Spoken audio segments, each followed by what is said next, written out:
টুম্পা কল্পতরু উৎসবে দিন এসছে, রামকৃষ্ণদেবকে ওনারা আলাদা করে একটা বেদির মতো করে দিয়েছে, তাই ওনার মালাটা আনা হয়নি, তাই আবার নতুন করে মালা আনালো, যেগুলো ওনার মুখটা দেখা যাচ্ছে না।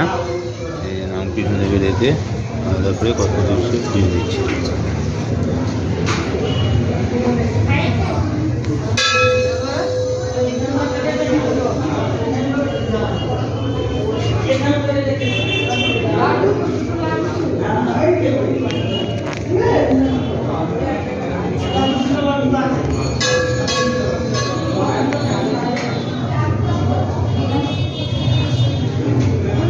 মালাগুলো সব পরিয়ে দেওয়া হচ্ছে, আমাদের শাঁখা সিঁদুর পলা সবই পরিয়ে দিয়েছে মাকে।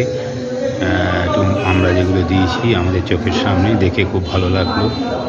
বছরের প্রথম দিন কল্পতরু উৎসবের দিন মা আমাদের সব জিনিস পড়েছেন।